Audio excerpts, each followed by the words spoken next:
What's going on, guys? Back with another video. We're going to be cleaning more YZ85 parts. Previous video, we cleaned the frame, the front forks, the rims, the swing arm. So now we're digging into the bins. And like the plastics I can't replace. Well, I mean I am replacing.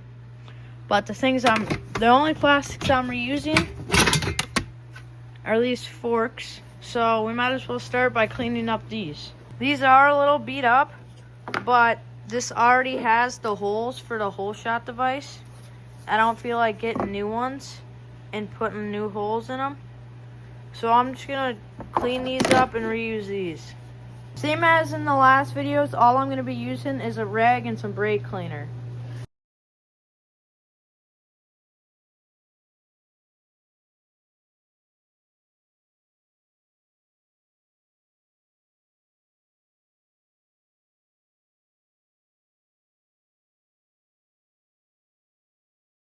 Okay, I just got done cleaning these.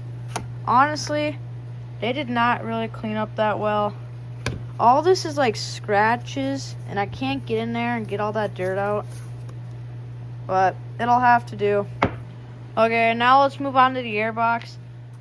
Actually, when I first tore it down before I even had YouTube, I cleaned this already. But I am going to be replacing that air filter, so we might as well just take it out now. And all it is this one bolt right here. You just twist that off and it'll come right out.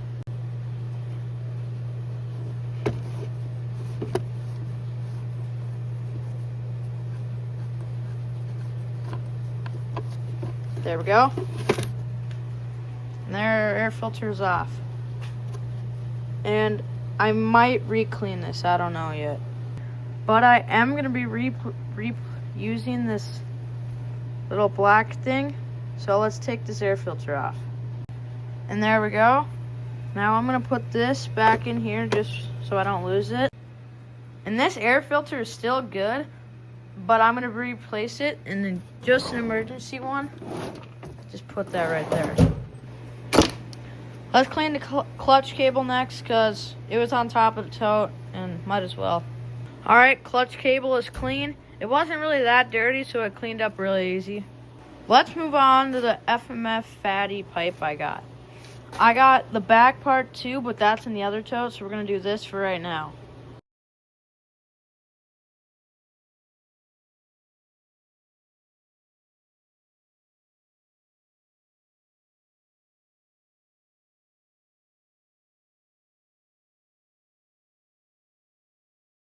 Alright, I just got done finishing up cleaning the FMF.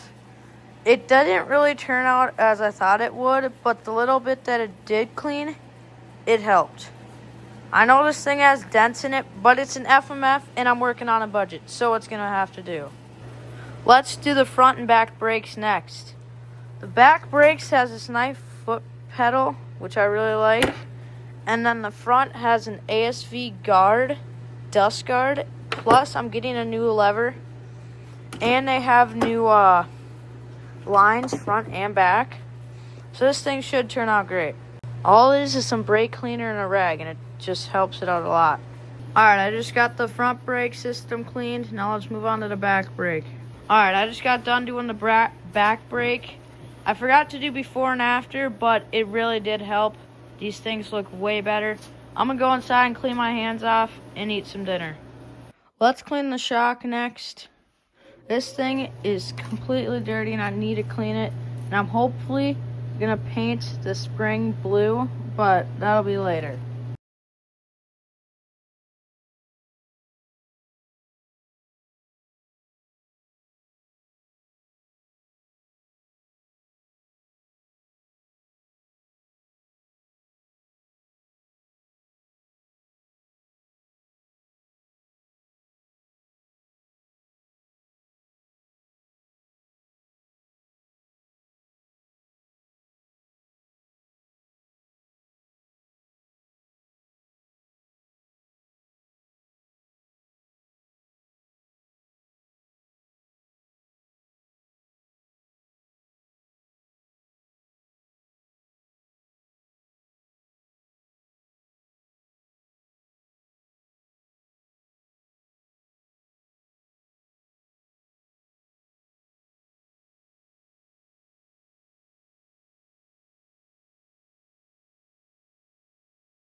I just got done finishing up cleaning the shock. I'm hopefully gonna take this off and paint it blue, so I'll clean it up better after when I do that. But for now, it'll have to do. Now let's move on to the carburetor and the throttle cable.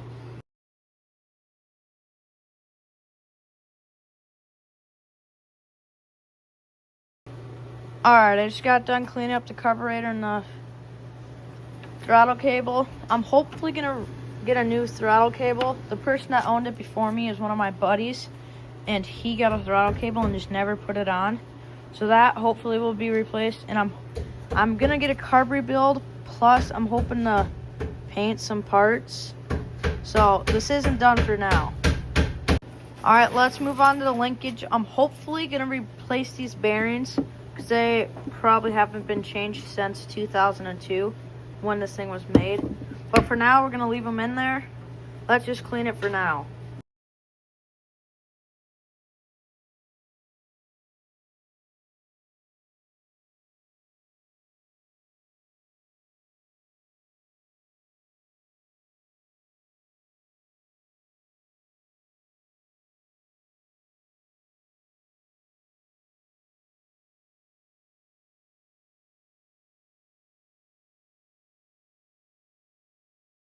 Alright, I just got done cleaning the linkage. These bearings need to be replaced, but I'm just going to leave them in there for now, just in case I can't afford them. I think I'm going to call it for tonight. Tomorrow, I think we're going to split the cases because this crank has actually got like 1 or 2 hours on it, but these bearings are all seized up and they need to be replaced.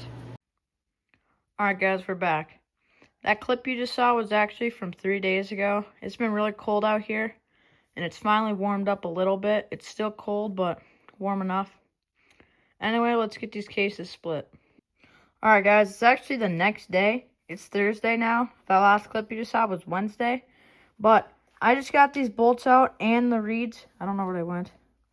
But it took me a long time to get these bolts out because they all got, the threads are all messed up in them. I couldn't get them out. So it's actually the next day. So now I should be able to put the case splitter on and it should just come right apart, hopefully.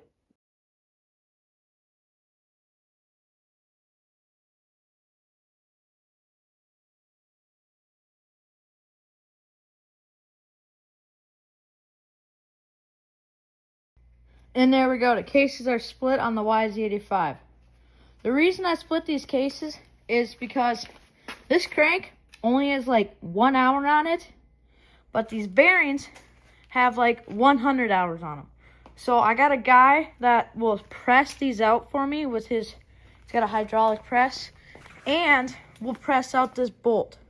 So the reason I split these cases so I can press those bearings out, and I can get new bearings in them. So now let's get this crank out and this transmission out.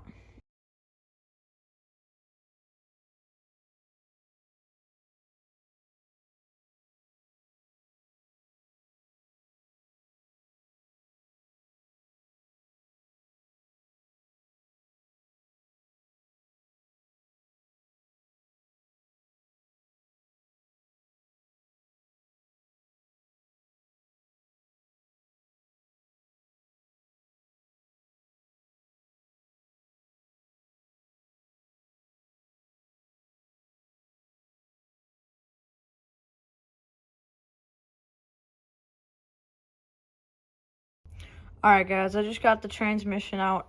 And don't do what I just did, because I couldn't get this thing apart. And then I flipped it over to see if there was something on the back side, back here, that I needed to take out. And it all just fell out. So I have no idea how to put this back together. But I'm sure I can find a diagram or something.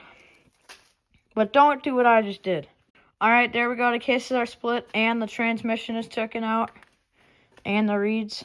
So now I can get these bearings, these crank bearings, pressed out, get new ones, put this back together. Because that crank is still good. I don't have to replace that.